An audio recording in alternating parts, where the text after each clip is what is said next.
नमस्कार, जी बिजनेस के सभी दर्शकों को सबसे पहले तो मकर संक्रांति की ढेरों ढेरों शुभकामनाएं। आपका स्वागत है। आप देख रहे हैं पावर ब्रेकफास्ट, आपके साथ मैं हूं नेहा आनंद।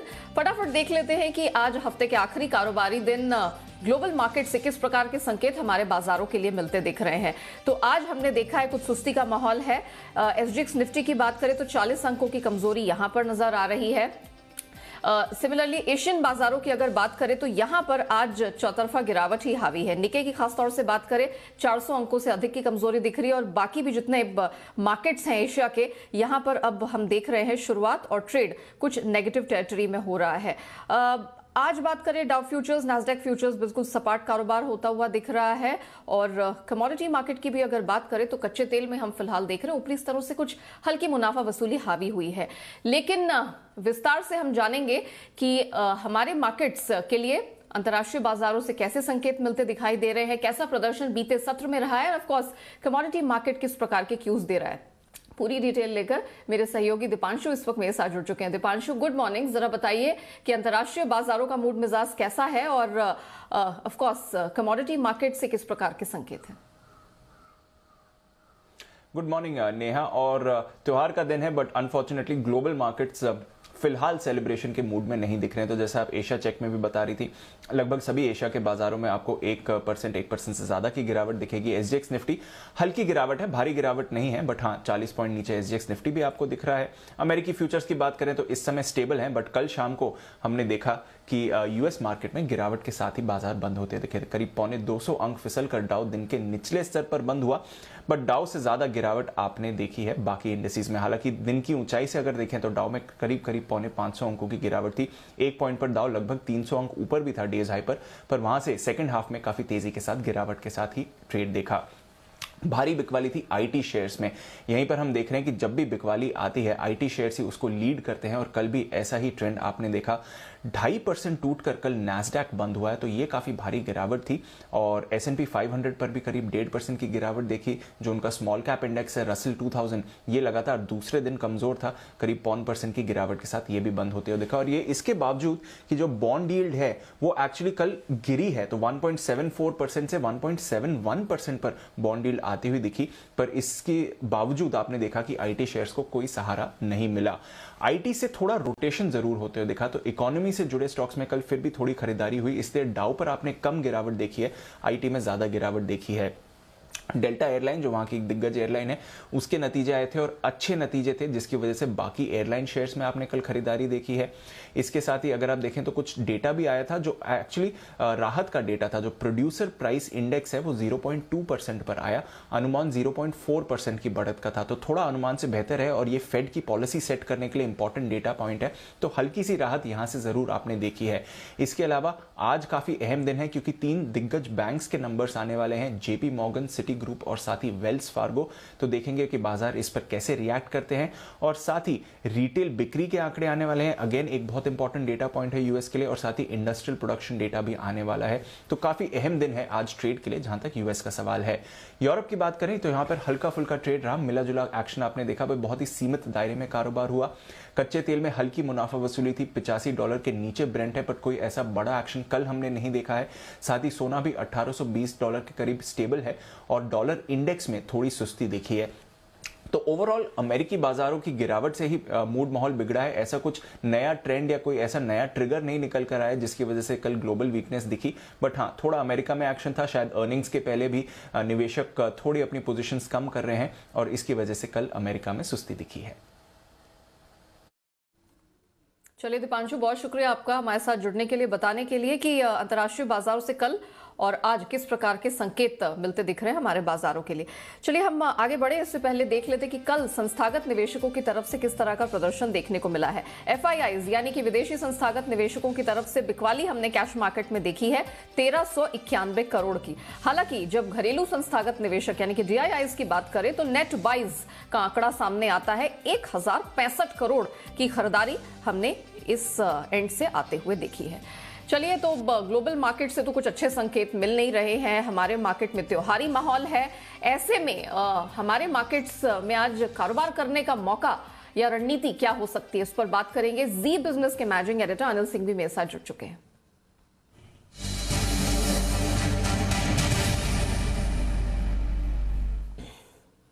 Anil sir good morning. सबसे पहले तो मकर संक्रांति की आपको बहुत बहुत शुभकामनाएं। सर मैंने आज सोचा था कि अगर अच्छे संकेत होंगे इंटरनेशनल मार्केट से तो मैं आपसे जरूर पूछूंगी कि क्या हम फैंटास्टिक फ्राइडे के लिए तैयार हैं, लेकिन ऐसा होता दिख नहीं रहा है। सर क्या किया जाए आज?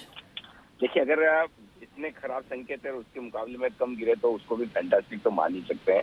और जैसे 5 दिनों तक लगातार बढ़िया तेजी होती हुई दिखी है और उसके बाद हल्के फुल्के अगर हम रुकते हैं तो कोई दिक्कत वाली बात है नहीं। थोड़े ग्लोबल संकेत कमजोर हैं, थोड़ी सी एफआईएस की हल्की फुल्की खरीदारी में कमी आई है, खराब तो नहीं है लेकिन थोड़ी कमी आई है। तो ये 2 फैक्टर है जो बाजार की अपसाइड को लिमिट रखेंगे। और ट्रेंड मजबूत है, घरेलू फंड दम लगाकर खरीद रहे हैं, बजट से पहले ट्रेडर्स एक्टिव हैं, तो निचले स्तरों पर आपको सपोर्ट भी मिल जाएगा। तो रेंज बाउंड मार्केट रहेंगे, शुरुआत कमजोरी के साथ होने के आसार हैं, कमजोर खुलने के बाद निचले लेवल पर सपोर्ट लेंगे, सपोर्ट से रिबाउंड करेंगे, वहां प्रॉफिट बुकिंग आएगी। कमोबेश कल जैसा ट्रेडिंग सेशन था वैसा ही आज भी होना चाहिए। फर्क सिर्फ इतना था, कल ज्यादातर वक्त आपने तेजी के बायस के साथ ट्रेड किया, आज हल्का सा कमजोरी की तरफ थोड़ा सा रह सकता है। उतना ही ज्यादा फर्क है, बहुत खास दिक्कत वाली कोई ऐसी बात अभी तक दिख नहीं रही। जो सपोर्ट आज के लिए है निफ्टी पर तुरंत वो है 18,125, 18,175। इस रेंज में सपोर्ट हम लेंगे और वहां से रिबाउंड करने की कोशिश करेंगे अगर बाजार इस रेंज में आता है तो। ऊपरी स्तरों पर 18,300, 18,375 प्रॉफिट बुकिंग की जगह है, यहाँ पर आपको प्रॉफिट बुकिंग आती हुई दिख सकती है। अब आइए बैंक निफ्टी। कल बैंक निफ्टी बड़े दिनों बाद कमजोरी दिखाता हुआ नजर आया पहली बार। वैसे जनरली 2 दिनों तक लगातार दिखता नहीं है, लेकिन थोड़ा आज संकेत जिस तरह के है उसको देखते हुए इम्पोर्टेंट ये है कि बैंक निफ्टी 38,000 का लेवल ना तोड़े। तो अब नेक्स्ट सपोर्ट जो बैंक निफ्टी पर आ रहा है वो 38,025, 38,150 की रेंज में है और ऊपरी स्तरों पर 38,700, 38,850 ये वो रेंज है जहां पर आपको बैंक निफ्टी में मुनाफा वसूली आते हुए दिखेंगे। तो दोनों ही इंडेक्स इंपॉर्टेंट सपोर्ट लेवल के आसपास पहुंचेंगे और उम्मीद करते हैं कि उन्हें होल्ड करने की कोशिश करेंगे। और वैसे जो पोजिशनल ट्रेडर्स है उनके लिए एक सिंपल बात ये है कि जब तक 18,000 के ऊपर निफ्टी बंद हो रहा है तब तक उन्हें बिल्कुल चिंता करने की जरूरत नहीं है, यानी कि आपके पास 200-250 पॉइंट का कुशन है। इसलिए ठीक है, एक तरफा 5 दिन की तेजी के बाद अगर थोड़ा बहुत करेक्शन आता है तो वो बाजार की सेहत के लिए अच्छा ही है। नेहा, तो मुझे नहीं लगता बहुत ज्यादा चिंता करने की जरूरत है, लेकिन हाँ थोड़ी प्रॉफिट बुकिंग एक्सपेक्टेड है, आएगी ही। चलिए अनिल सर बहुत शुक्रिया आपका हमारे साथ जुड़ने के लिए, बताने के लिए कि आज ट्रेडिंग की रणनीति क्या हो सकती है। तो हमारे दर्शकों की सहूलियत के लिए एक बार फिर से वो रेंज मैं आपके सामने रख देती हूं। जहां तक निफ्टी का सवाल है, सपोर्ट रेंज होगी 18,125 से 175 के बीच में। कोई भी करेक्शन आता है आपको वहां से कुछ खरीद करने का अवसर मिलेगा। अपसाइड में रेजिस्टेंस पॉइंट जो है वो 18,300 से 375 का है। सिमिलरली बैंक निफ्टी में अनिल जी ने कहा कि 38,025 से 38,150 ये एक सपोर्ट रेंज साबित होगी और अपसाइड में 38,700, 850 यहां पर कुछ प्रॉफिट बुकिंग देखने को मिल सकती है। तो फिलहाल इसी रेंज में आज आपको कारोबार करने का एक बेहतरीन मौका मिलता दिख सकता है। चलिए ये तो हमने जान लिया कि ब्रॉडर मार्केट्स में आज क्या रणनीति आपको अपनानी है, लेकिन स्टॉक स्पेसिफिक एक्शन भी ढेरों है। किन खबरों के दम पर कहां आज एक्टिविटी देखने को मिलेगी, पूरी लिस्ट लेकर मेरे सहयोगी वरुण दुबे मेरे साथ जुड़ चुके हैं। वरुण गुड मॉर्निंग, मकर संक्रांति की आपको बहुत बहुत शुभकामनाएं। जरा बताइए स्टॉक्स एंड न्यूज की लिस्ट क्या बयां कर रही है? तो नेहा, आपको भी और हमारे सारे व्यूअर्स को भी मकर संक्रांति की ढेरों शुभकामनाएं। तो शुरुआत करते हैं आज के ट्रिगर्स के साथ और यहाँ पे सबसे पहले नतीजे आने वाले हैं। तो एचसीएल टेक के नतीजे आएंगे आफ्टर मार्केट, तो यहाँ पे आपकी नजर होनी चाहिए। इसके अलावा कैश में टेम्पलेट और इंटरनेशनल ट्रैवल हाउस इनके नतीजे आएंगे, तो यहाँ पे आपकी नजर होनी चाहिए। एंकर लॉकिन जो है वो खुलने वाला है रेड गेन और श्रीराम प्रॉपर्टीज का। रेड गेन में एंकर बुक जो है 599 करोड़ की थी और श्रीराम प्रॉपर्टीज में 269 करोड़ की एंकर बुक थी, तो यहाँ पे आपको नजर रखनी है। हिंदुजा ग्लोबल बोर्ड की बैठक है, यहाँ पे मर्जर, अधिग्रहण और बायबैक पे जो है बोर्ड विचार करने वाला है। मच अवेटेड है ये, यहाँ पे नजर रखेगा। और मदरसन सुमी जो घरेलू वायरिंग कारोबार है उसका डीमर्जर इस कंपनी ने किया, उसका आज एक्स डेट है। तो एडजस्टेड कॉन्ट्रैक्ट्स आपको देखने मिलेंगे। कल एफएनओ कॉन्ट्रैक्ट्स भी एक्सपायर हुए थे, आज नए एफएनओ कॉन्ट्रैक्ट्स जो है वो लॉन्च होने वाले और दिसंबर का डब्ल्यूपीआई का आंकड़ा आएगा। इसके अलावा नतीजे जो आफ्टर मार्केट्स आए हैं उसमें माइंडट्री है। रेवेन्यूज तो अनुमान के मुताबिक है, लेकिन मार्जिन और प्रॉफिट में एक बढ़ोतरी देखने मिली है। रेवेन्यू 6.3% बढ़े हैं, मार्जिन 19.2% पे आया है। 18.3% का अनुमान था, 18.1% से बढ़ के तो अच्छा खासा 1% के आसपास का उछाल है। और मुनाफे में 9.6% की बढ़ोतरी है। कांस्टेंट करेंसी ग्रोथ जो है 5.2% पे है। एट्रीशन 21.9% पे आया है। प्लास्टिक ब्लाइंड्स इंडिया, यहाँ पे मार्जिन वीक है रेवेन्यू जरूर 8.8% बढ़े हैं, लेकिन मार्जिन 12.3% से घट के 11.3% पे आए हैं और मुनाफा जो है 6.1% बढ़ा है। टाटा मेटालिक्स यहाँ पे थोड़े वीक साइड पे नंबर्स है ऑपरेशनल फ्रंट पे, क्योंकि रेवेन्यूज 31% बढ़े हैं लेकिन मार्जिन गिरे हैं। 24.1% से गिर के करीब 10% के आसपास आए हैं। मुनाफा जो है वो भी करीब 52% गिरा है। टाटा मोटर्स, इस कंपनी ने अपने ग्लोबल जो अपडेट है वो दिए है। होलसेल के ग्लोबल होलसेल नंबर जो है उसमें करीब 2% के आसपास की बढ़ोतरी हुई है। कमर्शियल व्हीकल्स में करीब 14% के आसपास की बढ़ोतरी है। आरपीएसजी वेंचर्स, कल इस कंपनी में बोर्ड की बैठक थी। कंपनी ने इंटीग्रेटेड कोल माइनिंग लिमिटेड जो कि प्रमोटर ग्रुप मेंबर है उसको 780 रुपए के भाव पर कुल 234 करोड़ के आसपास की जो compulsory convertible non preferential shares है वो जारी करने के लिए मंजूरी दी है। तो इस काउंटर पे भी आपको नजर रखनी है। वेस्टर्न इंटरप्राइजेस कंपनी के कुछ रोड एसेट्स है, जिसमें कुल मिला के 6 रोड एसेट्स है जिनके लिए पी फर्म एक्टिव जो है वो यहाँ पे खरीदारी करने की सोच रही है। 8 से 10,000 करोड़ के आसपास की जो एंटरप्राइज वैल्यू है उस पर खरीदा जाएगा। जो इक्विटी वैल्यू है वो करीब 2,000 करोड़ के आसपास की है। जोमेटो, यहाँ पे जोमेटो और स्विगी में डिस्काउंट जो है वो कम हो रहे हैं। लॉकडाउन में मांग में तेजी के तेज बढ़ोतरी हुई है और कामकाजी खर्च जो है वो बढ़ा है, इसके लिए कहीं ना कहीं डिस्काउंट्स कम हो रहे हैं, इस तरह की न्यूज आई है। और अपोलो माइक्रो सिस्टम, यहाँ पे भारत डायनामिक्स लिमिटेड और डीआरडीओ से इस कंपनी को कुल करीब 15 करोड़ 30 लाख के ऑर्डर जो है वो मिले हैं। तो इसके चलते अपोलो माइक्रो जो है वहां पे भी आपकी नजर होनी चाहिए। वेरी वेल वरुण, बहुत शुक्रिया आपका हमारे साथ जुड़ने के लिए और बताने के लिए कि किन स्टॉक्स में आज कैसा एक्शन रहेगा, तो उस हिसाब से हमारे जो दर्शक हैं वो अपनी रणनीति सेट करके चल सकते हैं। चलिए आगे बढ़ते हैं और फटाफट आपको बता देते हैं कि ट्रेडिंग कॉल्स अलग अलग ब्रोकिंग फर्म्स की तरफ से क्या आए हैं। तो चॉइस ब्रोकिंग आज एक्साइड इंडस्ट्रीज पर खरीद की रिकमेंडेशन दे रहे हैं। 169 के बाद स्टॉप लॉस लगाइए, 178 का टारगेट है। आनंद राठी सिक्योरिटीज एल&टी टेक खरीदने की सलाह है 5,890 के टारगेट के लिए। 5550 का स्टॉप लॉस वो सुझा रहे हैं इस स्टॉक पर। सेंट्रम ब्रोकिंग एल&टी खरीदने की सलाह है, स्टॉप लॉस 1990 का, टारगेट 2060 का आपको मिल सकता है। वहीं रेन इंडस्ट्रीज इसे खरीदने की सलाह है और स्टॉप लॉस 247, टारगेट 264 का आप लेकर चल सकते हैं।